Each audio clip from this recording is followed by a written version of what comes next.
Change the game. Proudly brought to you by the QCCS Mackay Cutters.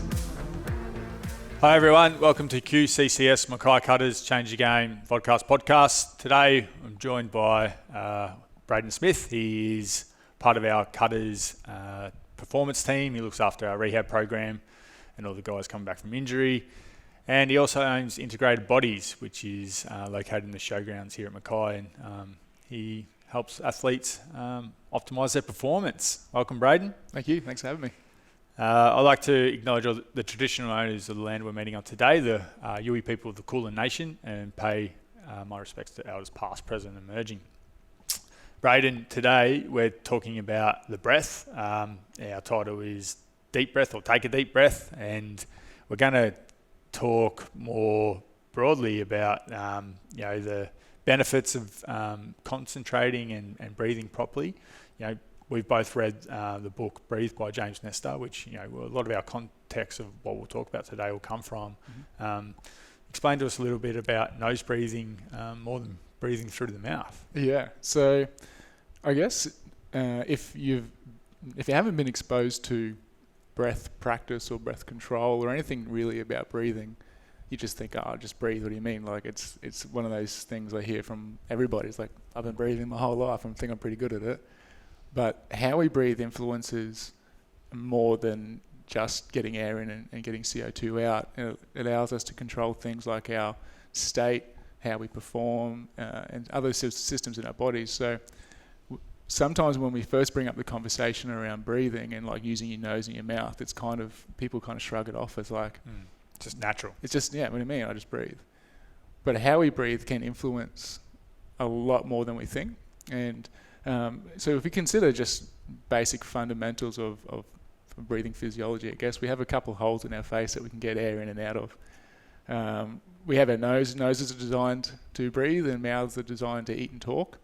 The difference between nose breathing and mouth breathing, I guess, is primarily our nose. I call it it's like an air conditioner.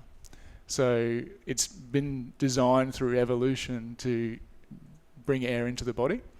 And there's a few interesting and key sort of things that happen when we do breathing through our nose. So it warms the air, it humidifies it. It takes out a lot of the dust and a lot of the sort of potentially harmful sort of airborne things that we can take into our body. It cleans it. The sinus itself produces nitric oxide, which is quite important. We'll probably touch on that a little bit later. And then from there, it kind of just prepares the air to then be ingested into the body or have that chemical reaction that goes into energy.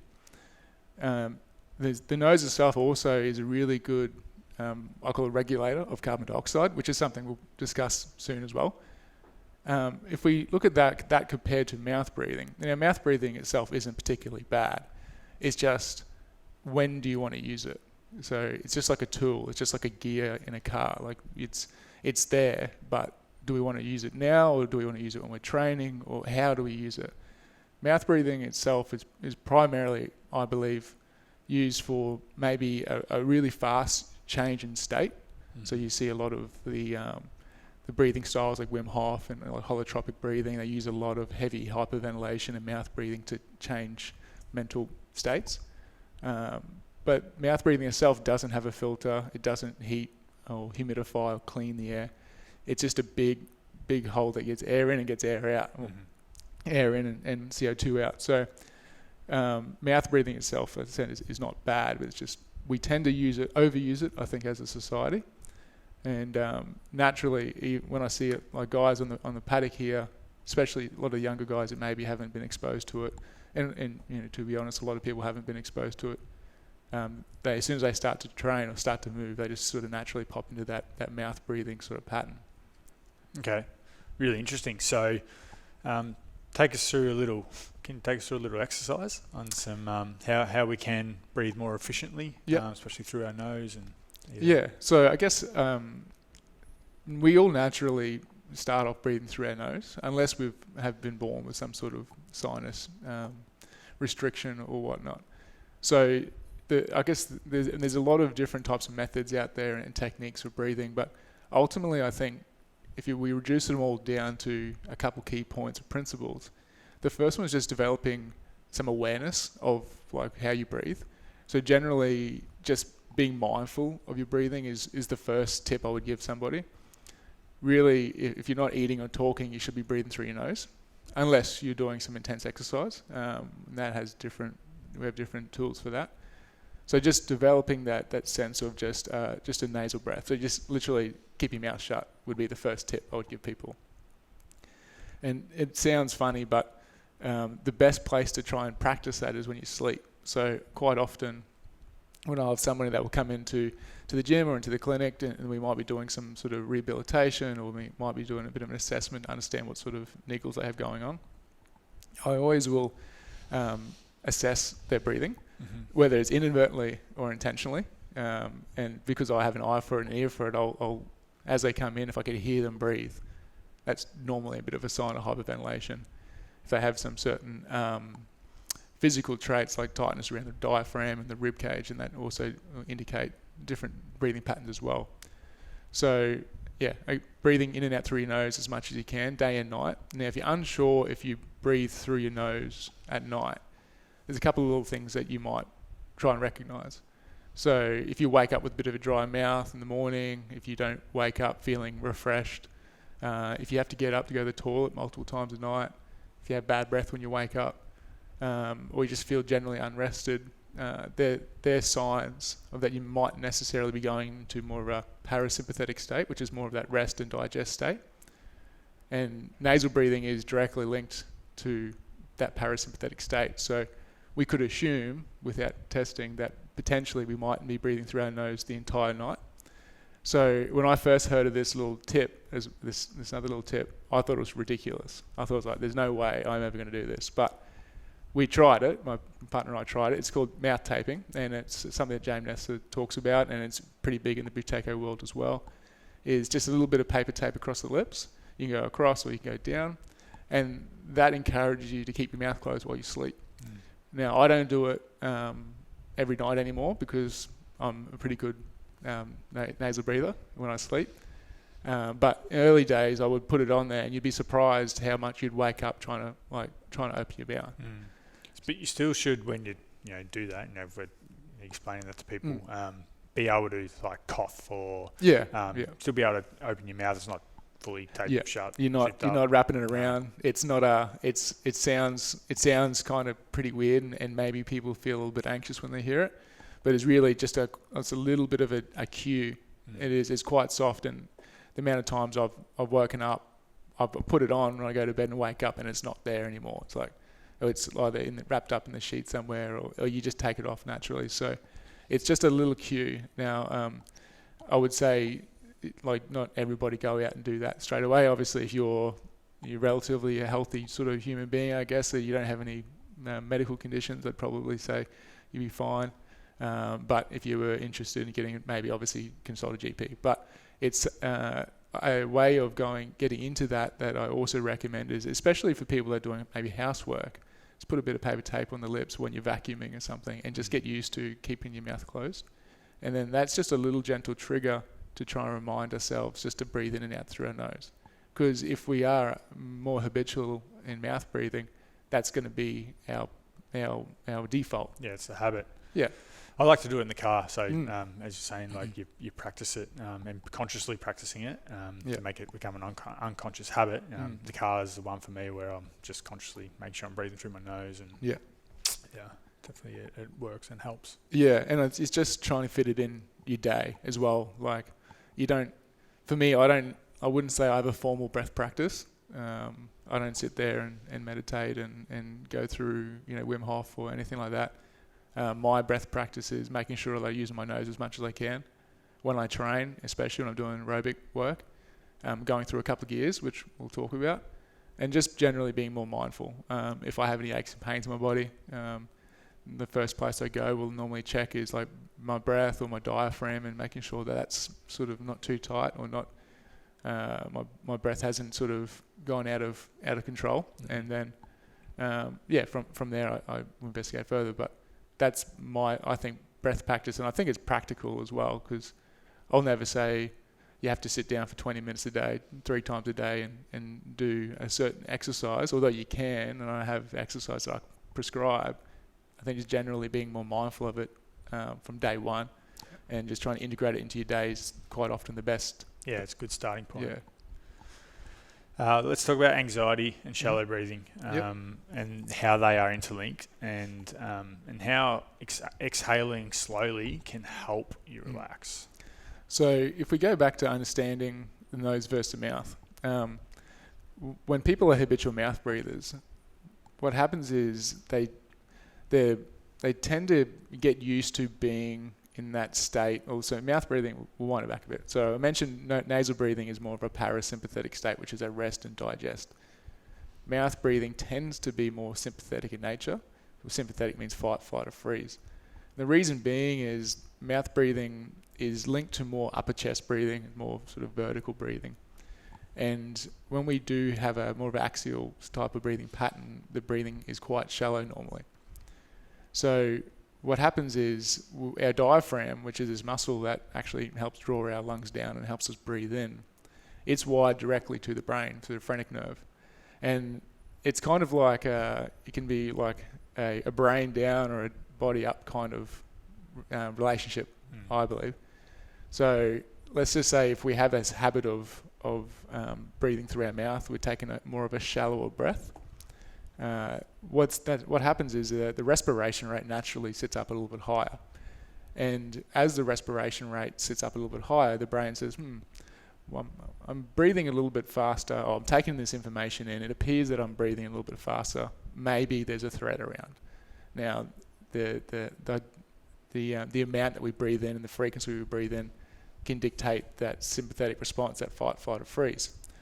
So if we're just naturally breathing a little bit shallower, even if it is through our mouth or partly through our nose, we're always just that little bit aware of our environment, a little bit sort of sympathetic or a little bit tense. And then we get used to that state. And then as we breathe in and out through our mouth, we tend to breathe out more CO2. We don't regulate that carbon dioxide very well. And then as we have a stressful trigger, whether it be something that's work-related, exercise, could be someone cut us off in traffic, recognize that it is a bit of a threat. We're already kind of slightly elevated in that sympathetic tone, so it's easy for us to just go out and become a little bit more sympathetic, a little bit faster. Now the problem is that can snowball into something like anxiety or panic. So not all anxiety is obviously there's a lot of triggers for anxiety and panic and those type of disorders and diseases, but there's always going to be an element of breathing in partly within that. So as someone starts to breathe more, the brain gets a stronger signal from the body saying, hey, we've now got a legitimate threat going on, get ready to fight, flight, or freeze. And what happens is our respiration rate increases, the amount of volume of air we get in increases. But we also, the more we breathe in, the more carbon dioxide we breathe out. Now, the catch-22 is a really strong relationship between CO2 and O2. So we need to have a certain level of carbon dioxide in our blood to make sure that we actually can use the oxygen that we breathe in. When we breathe in and out too fast, we don't get the relationship from the oxygen molecule of the red blood cell becomes a little bit stronger. So we aren't able to actually use the air that we get in. So that's that breathlessness feeling, and that snowballs out. And the more we breathe, the more CO2 we pump out, and the less air we actually can use, and it can become a full-blown anxiety attack. So quite often, and it makes sense once you understand the physiology, is that the brown paper bag that you used to get, or you see TV shows have and movies have, that they breathe in and out of the paper bag. What they're actually doing is rebreathing carbon dioxide. So that allows us to get the CO2 levels back up, and allows us to actually use the oxygen that we're getting in, and then the inverse relationship with that is the respiration rate should start to decrease. Now it obviously doesn't solve all the problems, but it's just that understanding of shallow, fast breathing. It increases our sympathetic tone, our brain becomes more aware of threats, and then it's just a bit of a snowball effect. The more we breathe, the more CO2 we push out, and then the more CO2 we push out, the more breathless we become. So slowing down the exhale, or just trying to make sure we can maintain some carbon dioxide in our body, allows us to try and control our state a little bit better. And then from there, if we do have symptoms of anxiety coming on, we recognize it sooner. We're able to then use our breath to slow the exhale down, to then try and mitigate or reduce the likelihood of that turning into a full-on anxiety attack. Yeah, I recognise that sometimes when I'm needing to maybe even this, do a podcast or get up and do a speech in front of a group of people, I'll recognise, okay, I'm feeling a little bit nervous here. I need to do some breathing, and I use the 4 and 4 method. Yeah. So it's really simple, really quick and easy to do, and just concentrate on the breathing, and so count to 4 as I inhale through my nose, and again hold it for. I usually hold it for 1 or 2 seconds, and then exhale for 4 seconds as well, and repeat that 4 times. And it's a really simple method to use to help relax myself, and then do what I need to do. Yeah, and it's just like the more you practice it, the better you get. It's the first time you might try it, and you do a controlled inhale, a pause, and then a controlled exhale, and you get nothing out of it. You're like, oh, this is not that. What this breathing thing's not working for me. I guess it's not for me. But it's just like anything. The more you practice it, the better you get. And I would also probably recommend that the first time you try and do it, I probably wouldn't do it walking out on stage. I'd do it at home. I like to do a lot of CO2 control breathing in between my sets when I'm lifting or training, because exercise is a stress, just like public speaking is a stress. And if you can just practice trying to just control your breathing a little bit better in between your sets or in between those little stressful bouts, it's just getting the reps in. So tell us your method of that breathing in between a set. Yeah, so I guess it all depends on the context of the exercise. If I'm doing more lifting, the way we breathe for lifting is depending also on the intensity or how heavy the lift is. Can mean we use different exercises or protocols as well. So let's say if I'm doing if I'm like lifting normally, which is I always like to lift relatively heavy, I'll do more like a breathe and brace Valsalva kind of maneuver, which is probably out of the context of today's session. But because I do it like a breath hold and brace to try and stabilize my core and my spine, after that you tend to have a bit of a hit of CO2 just from holding your breath. So I'll naturally just, like if I'm sitting or if I'm doing a mobility drill or something in between sets, depending on the intensity, I'll go down. I might go a couple mouth to mouth, nose to mouth, and nose to nose, depending on how fatiguing that set is. If it's just a warm-up set, I generally will try and stay nose to nose as much as I can. As the sets become a little bit harder, I might go like nose to mouth and then just try and go back to nose before I go. And the duration, it kind of depends on the intensity. So, but it's at the end of the day, it's just a controlled inhale and a controlled exhale. And the more intense it is, like the more I'll probably do a few more reps. And that nose to mouth. Now let's just say if I'm doing more like a hard aerobic set, like I'm on the rower, I'm doing some really hard, short, hard, intense efforts. I produce, or we all produce naturally as humans, carbon dioxide when we move. It's a byproduct of movement. So the harder we move, the more carbon dioxide we produce. So I'm being mindful of just trying to buffer that off, especially if I'm doing intervals. So it's called a superventilation protocol. It's taken. I learnt this from the guys from Shift Adapt, and could be 3-5-7, for example, where you might go 3 breaths in and out through your mouth. It's really trying to just offset all that excessive amounts of carbon dioxide. Then you might go 5 breaths nose to mouth, and then 7 breaths, or the remaining breaths nose to nose. So my goal in between sets is, can I get back to a nose to nose breath? Because if I can, I know I'm pretty well ready to go into my next interval. If I can't, it's fine, but I know I'm going to probably be in a bit of a world of hurt in that next interval, unless the intensity of that set dictates that I'm at that level anyway. Yeah, I've been playing around, I'm an avid runner, or I like running, and playing around with my breath during running, and being really conscious of my breathing, and before kind of reading this James Ness's book, and listening to some other podcasts around breathing, hadn't really thought about it at all. And I've always thought about my breath in normal state, and as we mentioned before, like getting up to do a speech, but during my runs hadn't thought too much about it and the importance of breathing, and noticing I was more of a mouth breather during my runs, and trying to make this switch to nose, it's really hard. For anyone out there that does do a bit of running or any exercise like rowing or weights, focus on your breathing and try and stick to your nose to nose for a while, and you realise how hard it is. Yeah, it's. I remember the first time I did it, so I probably got into a little bit of. I really started getting into a bit of breath stuff around 2017, 2018. I remember clear as day the first time I tried to do some nose only running.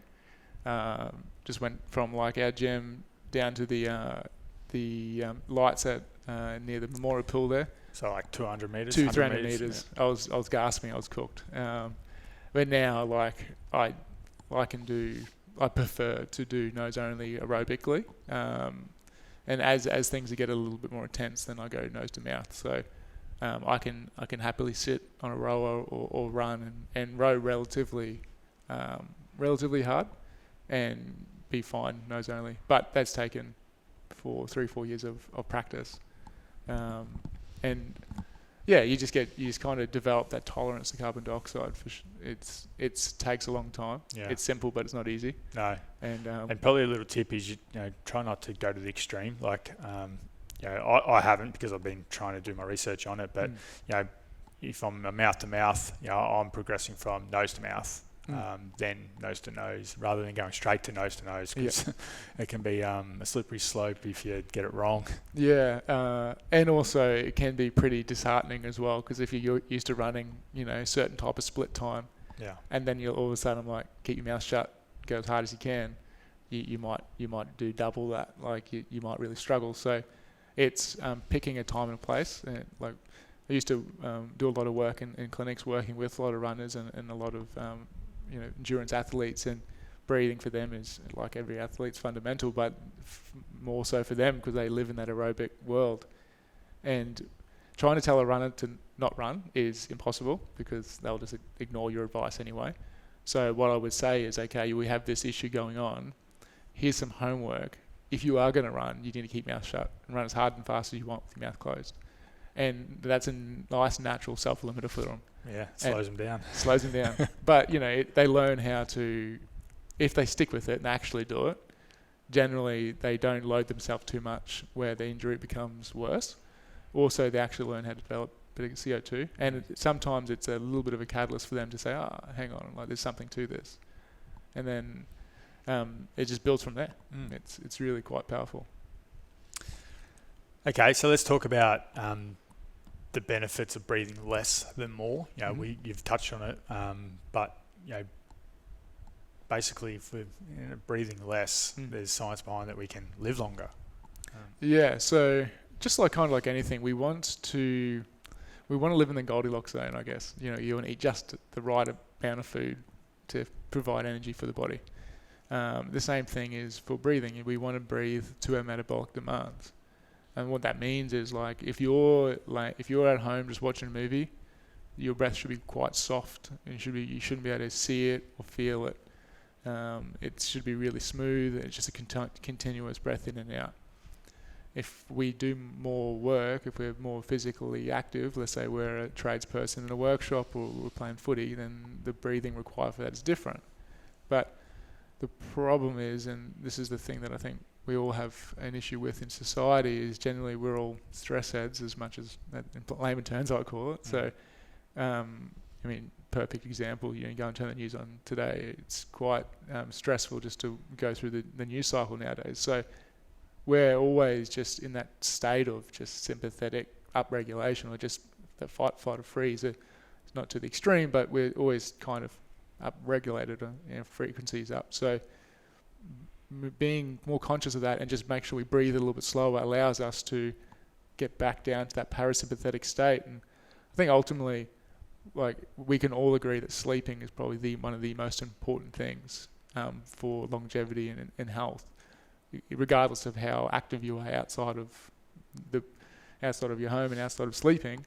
Like, you can have people that may be overweight that don't sleep very poorly, and might have someone that's very active and doesn't sleep very well. So slowing down the breath allows us to sleep better fundamentally, because we can go into more of that deep rest state, and that allows us to repair the body, allows us to prepare ourselves for the next day, and that's where all kind of magic happens. So fundamentally, slowing down your breath as much as you can within reason to what you're doing at that point in time is always going to be ideal. And then just making sure we breathe to our metabolic needs. And then what about your diaphragm? So, you mentioned the diaphragm before, and it is important to breathe in because it's the muscle that regulates it, and it's connected to basically everything we do. Yep.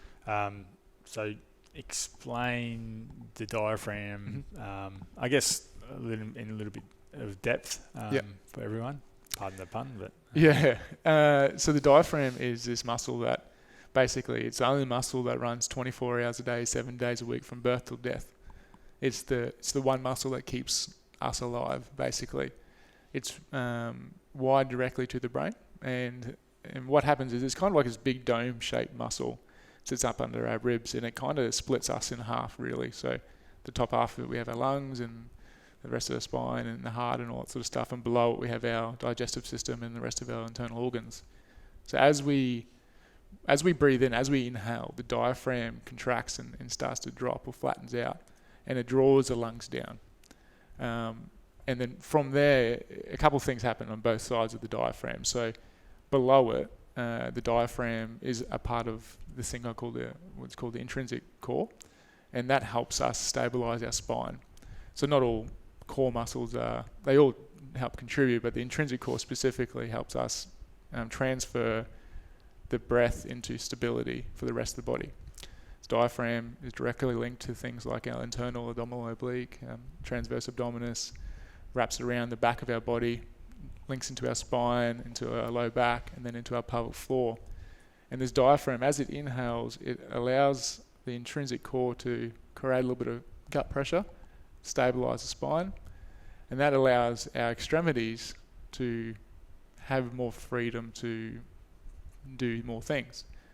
If our diaphragm doesn't drop down all the way, for example, it gets tight like any other muscle, our ability to stabilize our spine is reduced, so then we tend to start to take muscles that are mainly used for mobility and power in our extremities, and we try and either turn them down a little bit so we don't overload ourselves, or we tighten things up to try and become a low back. Hamstrings are a pretty good example of this. It's not all hamstring tightness is the hamstring's problem. Sometimes it's a low back issue first. So the diaphragm is quite important, systematic, like across all systems, because one fundamentally tries to stabilize the spine. As it goes down, it massages our internal organs, our stomach and the rest of our body, so it helps with digestion. We have blood and nerves that go through the diaphragm, so if the diaphragm's tight, it can create symptoms of swelling, maybe some chronic varicosities in the lower legs. We have sweaty palms and all that sort of stuff comes from diaphragm dysfunction as well. It can lock up the mid-back, especially between T8, T10, T12. And it just locks up, the ribs get tight and affects everything. So the diaphragm, and making sure that it has can go through full range of motion, is soft and pliable and is able to draw the lungs down. It's able to move the ribs in and out with the obliques and intercostals. Allows the body to function a lot better without too much compensation. And it being directly wired to the brain, it's kind of, they say you can't really control your autonomic nervous system, which is how you perceive information and your sympathetic and parasympathetic states, but your breathing is directly wired to your brain, and it controls your parasympathetic and sympathetic states. So if we can control and make sure our diaphragm's functioning well, it allows us to give us a better opportunity to control our state. Yeah. And, to have a diet, like to be able to release the diaphragm as well, there's a bit of work that needs to go into that and understanding of how you can do that. Yep. And, just for me, we had a good car trip up to Townsville a few weeks ago, and we were talking about this subject and diaphragm, and I had a little bit of a knee issue at the time, and we linked that back to maybe some diaphragm tension, and went through a little bit of a release, and I feel like it has helped some of those areas of concern for me with my injury. But I don't think many people, unless you you work in the area, you're a doctor or you're an exercise phys, you're an S&C, that you really pay too much attention to your diaphragm. Yeah. I think it's also, to be honest, still on the edge. It's like it's definitely known within, I guess, traditional medicine, especially in areas like physiotherapy and EP and whatnot. I still feel like it's becoming a lot more popular due to authors like James and a lot of the guys in that field. I still feel that it's kind of still a little bit fringe though. There's been a lot of good books. One of the books that I read years ago, it was called Recognizing Breathing Disorders by, I think, Leon Chitao. I think he's passed away now. So, but he was a fantastic sort of author and specialist within this field. And this book that he put together sort of went through a lot of the different type of modalities around looking at diaphragm function. But I still think it's kind of still pretty new, really. And people might find it, especially in the clinic, I guess, like let's say like for yourself, you had a bit of a knee thing going on, and don't get me wrong, you had a sore knee. That's where the pain was, but quite often where the pain is and the root cause or some contributing factors that maybe are a bit more important are sometimes in the knee or where the pain is. So trying to find with a bit of assessment process, understanding what maybe is more a root causal issue. And quite fundamentally, it's like, can you stabilize your spine? Can you breathe? Can you keep your eyes and line up the horizon? And is this feeling safe first before we worry about this? Yeah. And quite often it seems funny to say, well, I have knee pain that's linked to my diaphragm. Well, depends on what avenue you look down. Everything's linked to everything in the body, so I don't think it's like too silly to say that. But at the same time, understanding how something like our diaphragm can impact our ability to stabilize our low back, and then that will, if we don't do that well, we might change our gait. And if you run, you might take hundreds of thousands of steps across a week, depending on how far you run. And that slight little change in hip mechanics or knee mechanics or ankle mechanics or whatnot can create symptoms of pain. And there's still definitely pain in the knee, but is the knee sore because the knee's sore, or is it the knee sore because you're changing the way you use that leg in reference to something else? So yeah, very interesting. Well, I find it interesting anyway. It's a deep rabbit hole. Yeah, that sure is. So Brayden, let's talk a little bit more about yourself, mate, and then your journey through the Cutters pathway here and the roles you've done. Also a bit about Integrated Bodies here in Mackay, and then you've had your own podcast too. I have, many years ago. Yeah. So I guess I'll wind back just a little bit. So I graduated at Moranbah State High, 2008, and I left school and completed my trade. So I'm a diesel fitter by trade, and I was out in the mines for a few years. And I really did enjoy my trade. I had the opportunity, thanks to COVID, to go back to it in 2020. Yeah.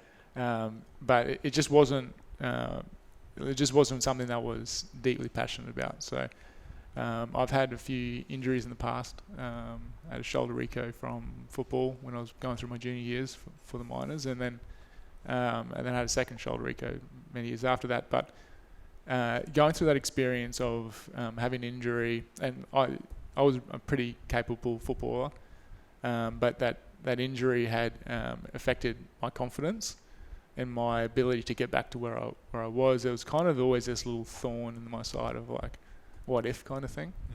So after my second reco it was 2013, I had my second one. I had 3 months off work because there's no light duties out west. So at that point in time, I thought, well, I might as well start. I might do something. So I started my Cert 3 and 4 in personal training. And then I throughout my rehab process, I was like, well, I don't really want to have another injury like that again. So I want to be strong and I want to be pretty mobile, so I don't pull my shoulders out anymore. I thought weightlifting, you have to be strong and you have to be flexible to do snatch and clean jerk. So I decided to go down that rabbit hole of learning about weightlifting. And throughout that process, did my AWF 1 and 2, attended the 3, but I didn't finish that. Throughout that process, I got a job in town at a local gym, really started enjoying coaching, and one thing led to another, and my partner and I, we purchased a business. So that business was Adrenaline Rush, which was a kite surfing shop. Bit of a tangent, but I also did a lot of kite surfing back then. So we had this shop, and I had this space in the showgrounds where I stored our trailer where we would take to the beach. And I thought, well, I've got the space here, I might as well use it to pay for the rent. I'll start doing weightlifting coaching. So started a little weightlifting thing there, and for those 2 years, the gym got bigger, the shop got bigger, and it just became too much. So we sold Adrenaline Rush in June 30, 2017, and rebranded to Integrated Bodies. So throughout that period, around end of 2016, 2017, I became continually interested in learning how the body worked and trying to mitigate injury as much as I could, especially with some of the people who were coaching. So I decided to do my diploma in remedying massage. And as soon as I started that, I got put onto neuroconnect therapy, which is a manual muscle testing protocol, neuromuscular assessment protocol that really helps ask better questions about what's going on. And that process of learning, going through level 1, 2, and 3, and the massage and whatnot, really helped to open my eyes to things like breathing and diaphragm dysfunction and stuff like that, because the diaphragm's massive, and KT, it's right up there with a lot of other things that we look at. And so that just sort of snowballed on, and then throughout throughout Integrated Bodies' creation and come to fruition, I guess we got involved with a lot of schools. So we did a lot of work with St. Pat's and Mercy Mackay, and as well as a lot of other schools. And Michael Comerford, which is one of the assistant coaches for the cutters here, he was in the gym one day and said, hey, I want to get involved with some more youth sports, so how can I get involved? So he passed my number on to Alex Cortez, which was a previous S&C coach here, head of performance at the cutters, and we got along really well. So I started to come down to the cutters and sort of kind of intern a little bit under Alex, and just sort of got exposed to the club there. And from there, like it was a great sort of 2 seasons. I learned a lot under Alex, and being involved with a lot of the coaches here, and seeing what was involved in a state level team. And then COVID came, so then that kind of put a hamper on things. So I was fortunate enough to go back to Brothers Rugby League and did 2 seasons. Well, the first season, the 2020 season, was kind of a bit of a hit and miss. We had a really good pre-season and never really got to use it. And then Michael, he was an A-grade coach for Brothers, so then I got involved with Brothers again through the A-grade S&C. And then, throughout that process, we had a great year. But I just had this bit of a burning desire to get back with the cutters again, and sort of be around, good athletes, and a high level of competition and high level of expectation. And my process, or my experience here has been really sort of foundational for my own education and also my development as a coach. I'm the rehab guy at the moment, so I'm kind of bad cop. I don't want anybody to be near me. I want to have no friends, but unfortunately we play contact sports, so injuries happen. So going through the process of helping understand, what's the diagnosis from the physio? What are we working with? How can we still get the guys to maintain some level of conditioning and really introduce load back into their training program safely? Yep. Get them back onto the field is kind of my role here now. And return to train. Yeah, and the I guess the skills I've learnt over the last few years in the clinic, as well as in IB, and here has helped kind of put everything together. So at IB we do like a long-term athlete development program is primarily our main service. So we help support individual athletes who want to get better at the sport, as well as clubs and schools and other organisations that may want to do a pre-season block or maybe a sport-specific block. So we work with St. Pat's with their Open Rugby League boys and girls and their basketball and whatnot. So. And how many coaches you got down there on the floor? We have there's 5, so we've got 5 of us. Some do more than others. We have probably myself and then 2 or 3 other coaches that primarily do a lot of the coaching, and then we also have other support staff around that as well. Georgia, my partner, she is involved in the business as well. So it's been an interesting shift over the last couple of years, being a owner operator, do it all yourself, to being an employer now. And it's only really started to sink in over the last sort of 12 to 18 months, where it's kind of nice to create opportunity. There's one thing I'm quite passionate about, is creating opportunity for other coaches to thrive in the industry, because the S&C industry is pretty tough. We work before and after everybody else, and it's hard to get a start in the industry. So we do a lot of work. We get a lot of placements come through from CQU, and that's quite often how a lot of our coaches get their starters. They go through their placement, and they show they're keen and eager, and if we have opportunity for them to do some work, then we send it their way. Yeah, it's great. It's great that we have a company like Integrated Bodies here in Mackay that's providing opportunities for uni students here locally. They don't have to travel too far for that. Take us a little bit of, give us an insight into the pre-season this year, across November to now. We're in February now. It was probably coming out in a few weeks, but we're about to start playing trial games. And what's the pre-season been like? I'm sure everybody's like, at this point in the pre-season, it feels long, because I'm just keen to watch the boys play a bit of footy. I think we've had a really good pre-season, given all the COVID restrictions and everything we've had to juggle. Every Friday it seems to rain here. I think it's just a Friday thing. It's been like last 3 or 4 Fridays in a row it says rain. So just managing the weather and whatnot. But I think ultimately I think there's a lot of good energy around the club at the moment. There's some fit guys, even like just looking at all their fitness testing. It's quite, I think from where we're at the moment, it's quite one of the fitter teams I've seen in a long time. And I think everyone's really starting to gel. They're starting to do a lot more football and really work on their plays and their shape. And I'm excited to see them play a bit of footy, which is good. We've got a couple of guys that are now out of my rehab crew, which is always good for me, a little bit of a win there. And just seeing the guys reintegrate back into full-time training with the squad is always good to see. And hopefully get a few more guys back sooner than later. Yeah, definitely.